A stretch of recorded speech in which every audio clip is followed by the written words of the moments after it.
tribunal.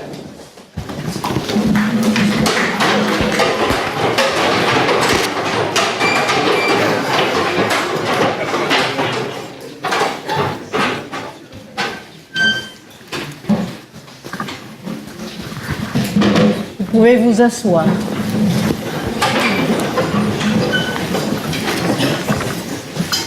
L'audience est ouverte.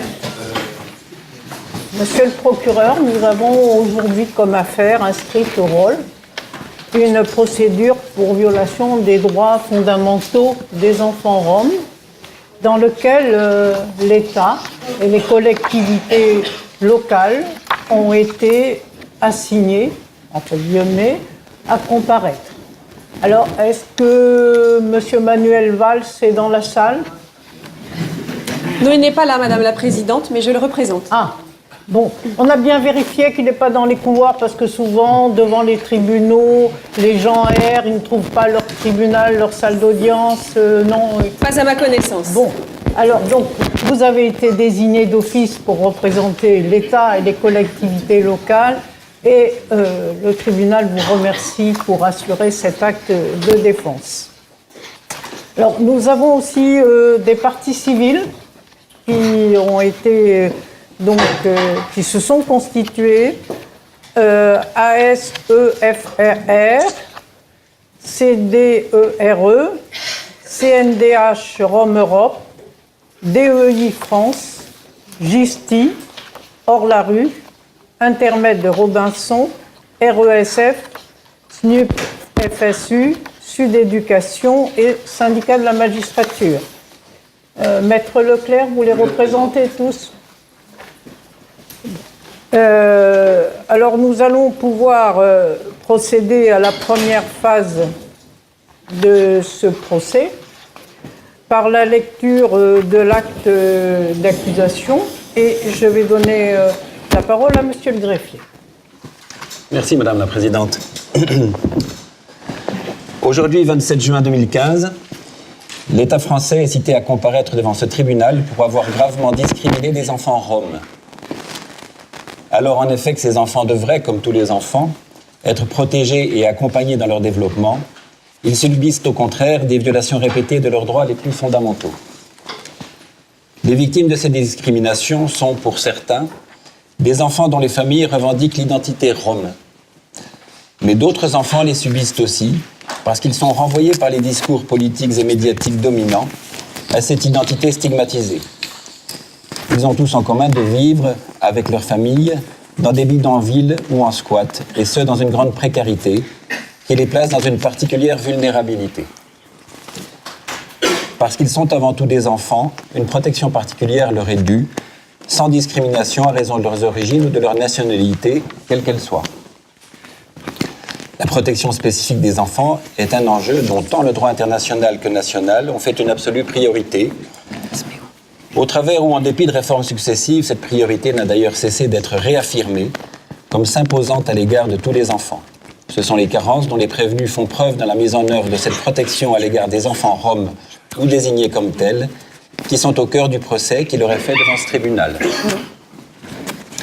Les violations des droits des enfants roms ou considérés comme roms touchent de nombreux domaines. Toutes ne pourront être mentionnées au cours de cette audience, qui se penchera sur les plus graves, celles qui contredisent des principes fondamentaux de la manière la plus manifeste et qui ont les conséquences les plus néfastes sur l'existence et l'avenir des enfants victimes des discriminations dont il est ici question.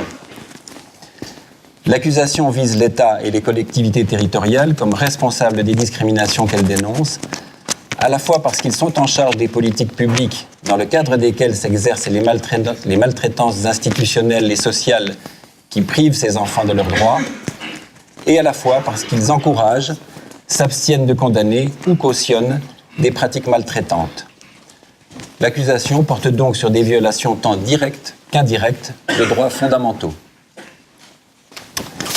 Il convient à cet égard de rappeler, avant d'examiner les chefs d'accusation qui pèsent sur les accusés, que l'exercice des responsabilités incombant aux institutions de l'État comme aux collectivités territoriales est encadré par plusieurs principes essentiels, issus d'engagements internationaux souscrits par la France et auxquels ces acteurs doivent conformer leur action. C'est ainsi que l'article 1er de la Charte des droits fondamentaux de l'Union européenne dispose que la dignité humaine est inviolable et qu'elle doit être respectée et protégée. Que la Convention des Nations Unies relative aux droits de l'enfant accorde aux enfants un statut juridique spécifique, fait de droits à protection et de droits à exercer des libertés, et que l'article 3, alinéa 1 de cette Convention dispose que dans toutes les décisions qui concernent les enfants, qu'elles soient le fait des institutions publiques ou privées, de protection sociale, des tribunaux, des autorités administratives ou des organes législatifs, l'intérêt supérieur de l'enfant doit être une considération primordiale.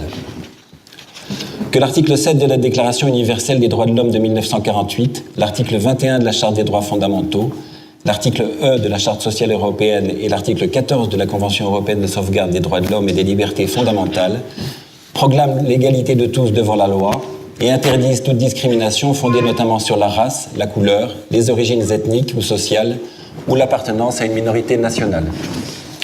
Que l'article 1, alinéa 1 de la Convention des Nations Unies relative à l'élimination de toutes les formes de discrimination raciale dispose que les États parties condamnent la discrimination raciale et s'engagent, je cite, à poursuivre par tous les moyens appropriés et sans retard une politique tendant à éliminer toute forme de discrimination raciale et à favoriser l'entente entre toutes les races.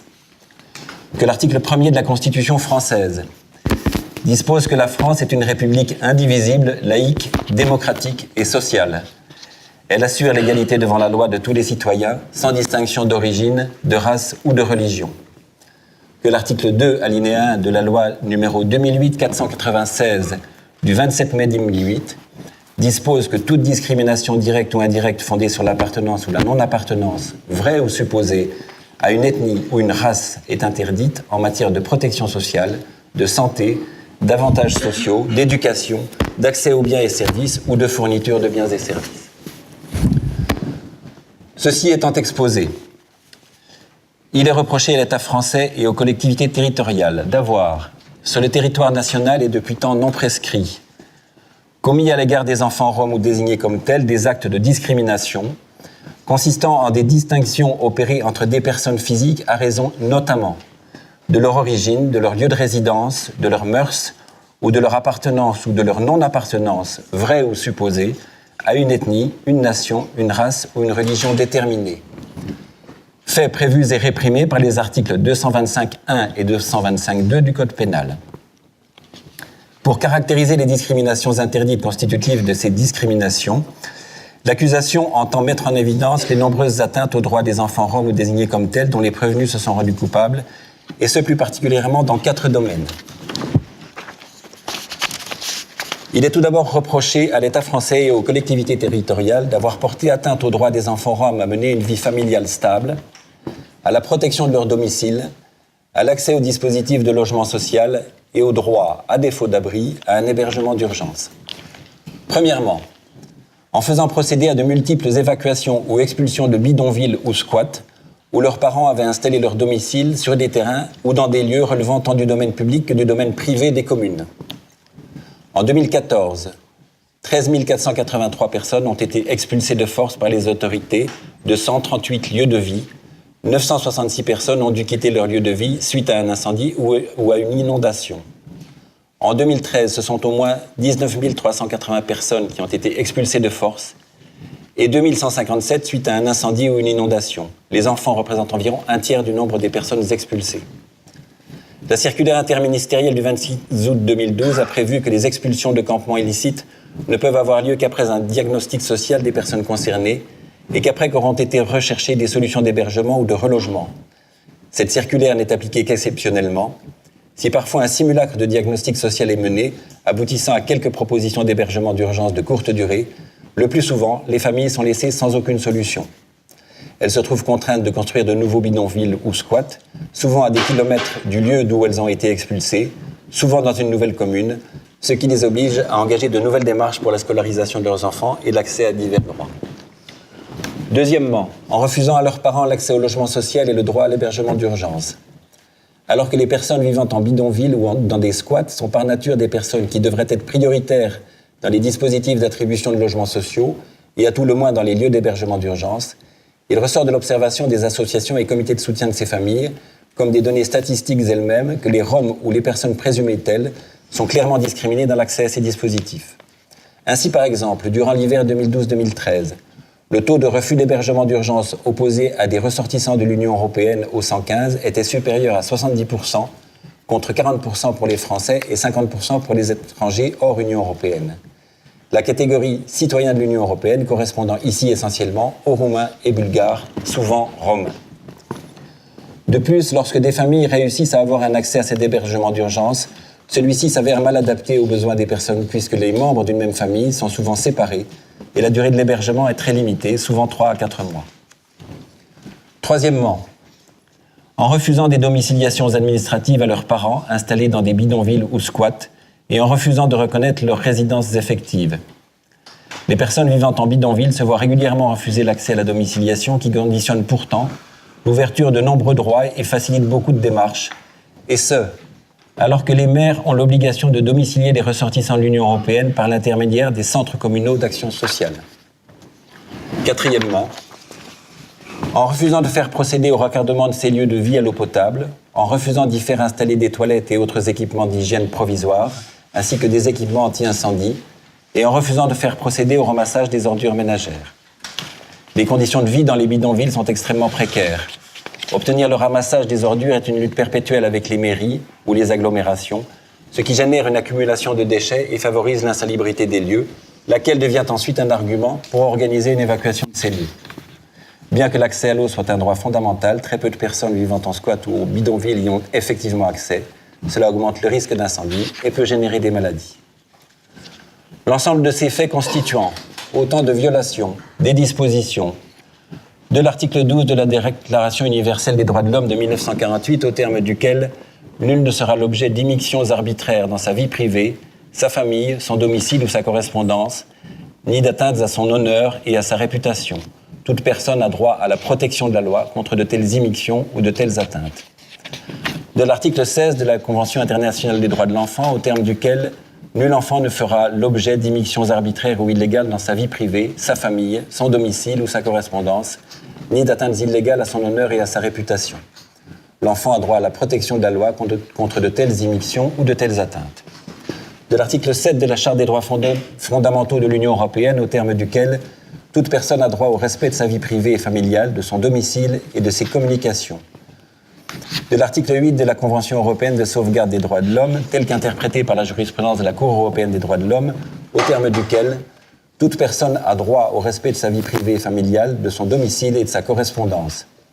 De l'article 31 de la Charte sociale européenne, au terme duquel toute personne a droit au logement. Enfin, de l'article L. 345-2-2 du Code de l'action sociale et des familles, au terme duquel toute personne sans abri, en situation de détresse médicale, psychique et sociale, a accès à tout moment à un dispositif d'hébergement d'urgence. Il est en second lieu reproché à l'État français et aux collectivités territoriales d'avoir porté atteinte aux droits des enfants roms à l'éducation.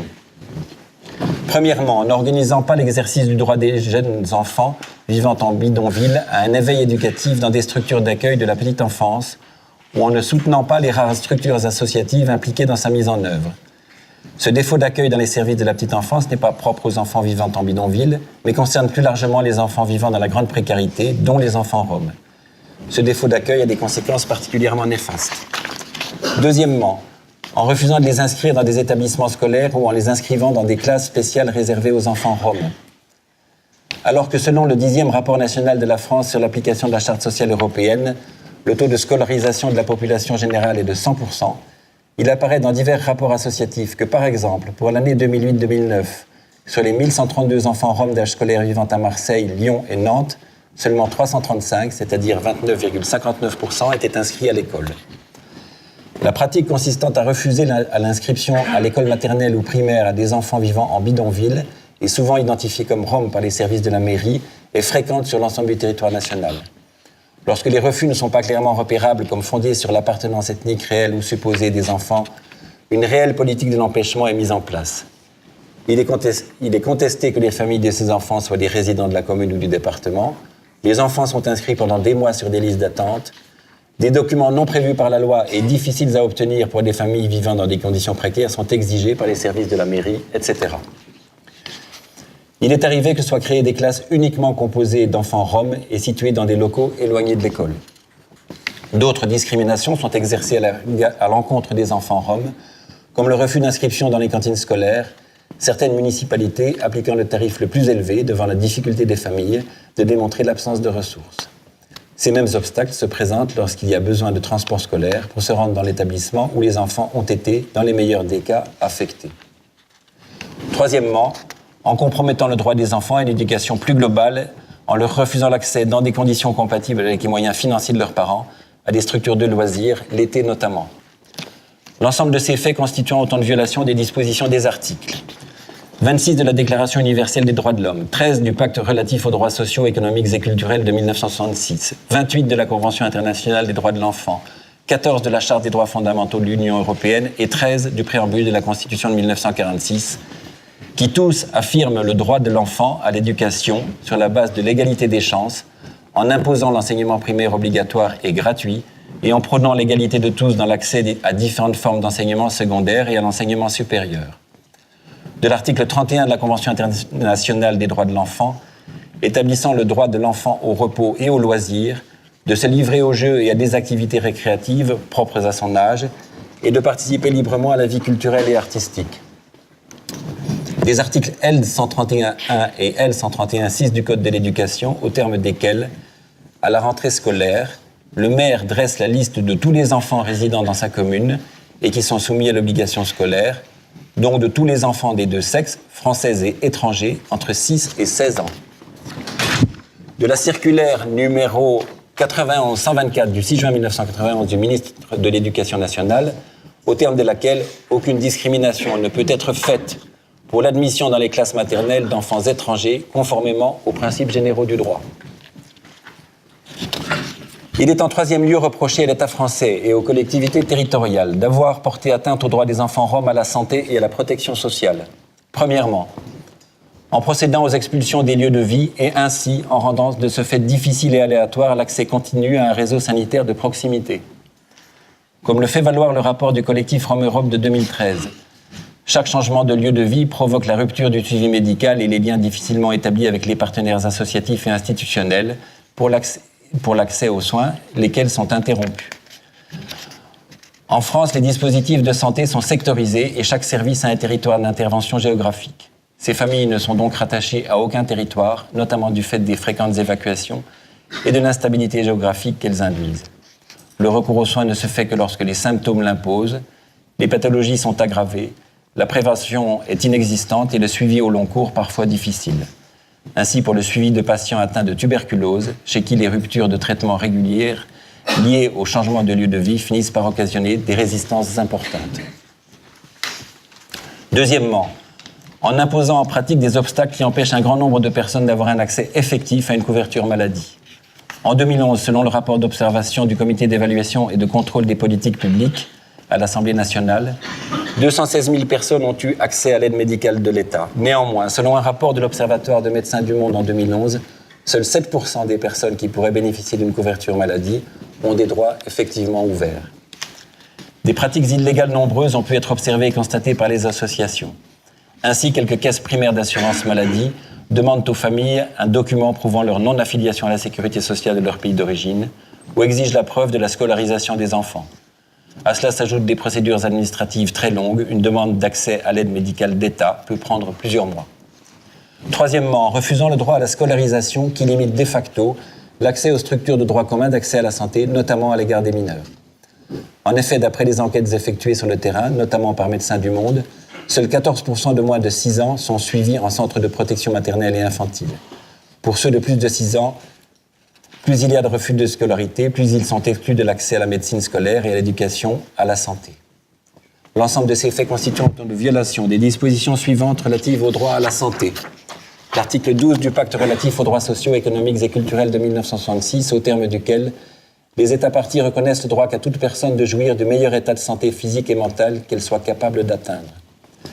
Les articles 24 et 35 de la Charte des droits fondamentaux de l'Union européenne, au terme desquels les enfants ont droit à la protection et aux soins nécessaires à leur bien-être.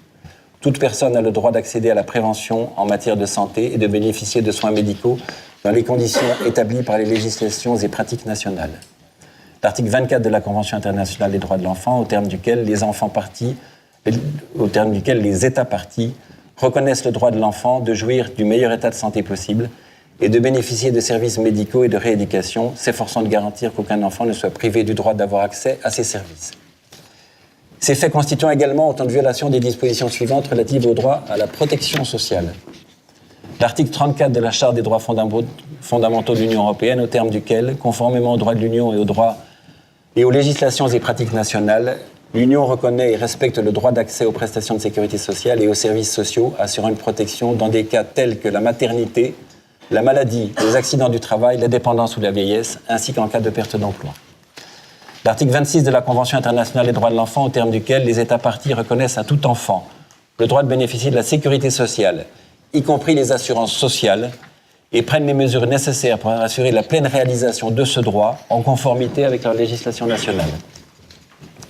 Les points 13 et 17 de la partie 1 de la Charte sociale européenne, au terme desquels les États parties s'engagent à réaliser les conditions propres à assurer l'exercice effectif des principes selon lesquels toute personne démunie de ressources suffisantes a droit à l'assistance sociale et médicale. Et les enfants et les adolescents ont droit à une protection sociale, juridique et économique appropriée.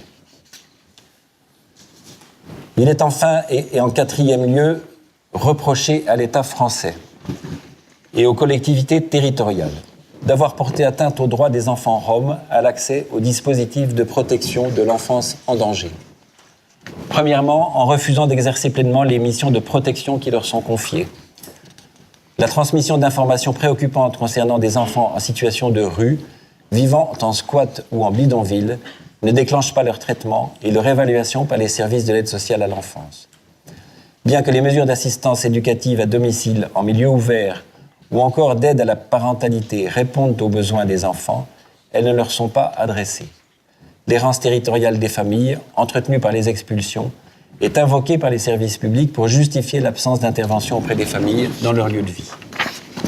Lorsque, grâce à la mobilisation du secteur associatif, des mesures de protection administratives ou judiciaires sont conduites, elles peuvent faire l'objet de mainlevées sur simple constat de la difficulté à les mettre en œuvre. L'amélioration réelle de la situation de l'enfant n'est ainsi pas évaluée.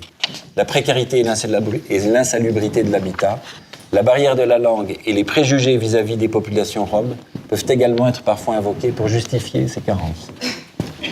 Deuxièmement, en utilisant des moyens disproportionnés ou inadéquats dans l'exercice de ces missions.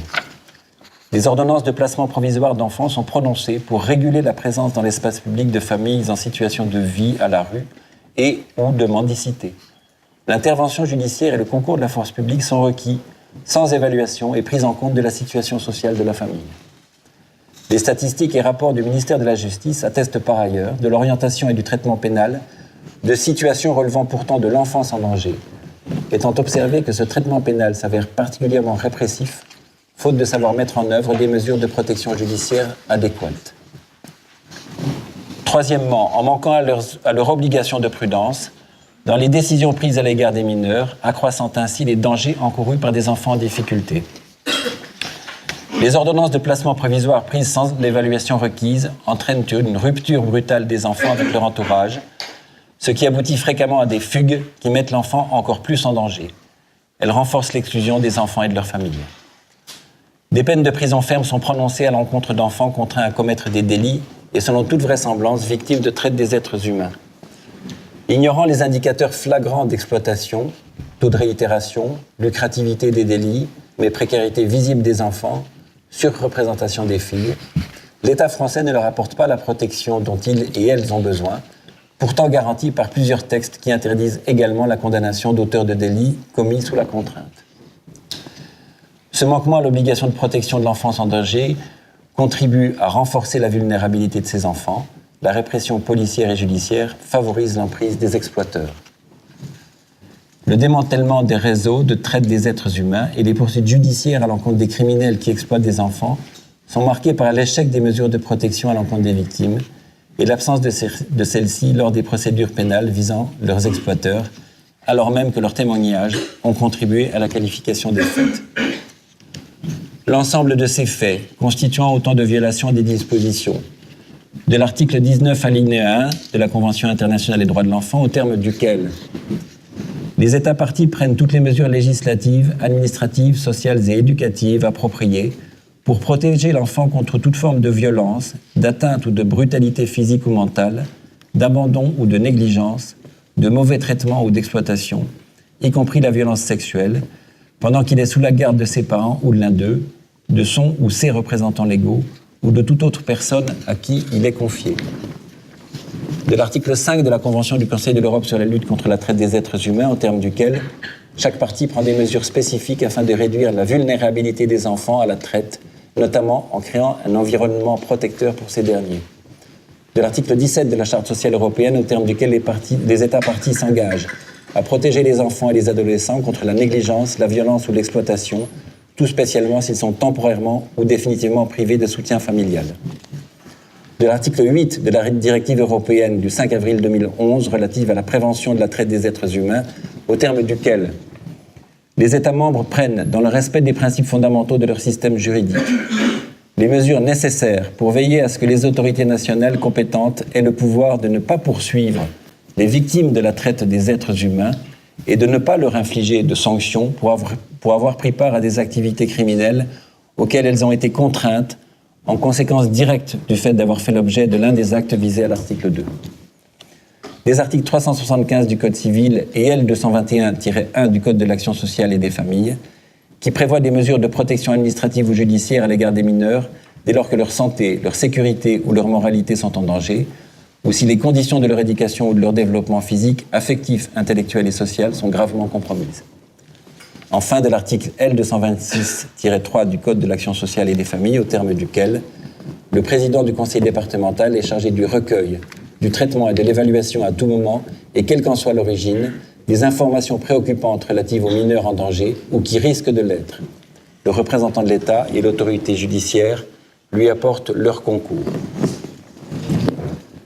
Par les motifs ci-dessus exposés, l'État français et ses collectivités territoriales sont mis en accusation pour avoir commis à l'égard des enfants roms ou désignés comme tels des actes de discrimination consistant en des violations des droits de ces enfants. Premièrement, à mener une vie familiale stable, à la protection de leur domicile, à l'accès aux dispositifs de logement social et, à défaut d'abri, au droit à un hébergement d'urgence. Deuxièmement, à l'éducation. Troisièmement, à la santé et à la protection sociale. Quatrièmement, à l'accès aux dispositifs de protection de l'enfance en danger, et ce, en violation des dispositions ci-dessus énumérées. Les renvoyons pour répondre de ces chefs d'accusation devant le tribunal d'opinion constitué à cet effet, siégeant le 27 juin 2015 à Saint-Denis.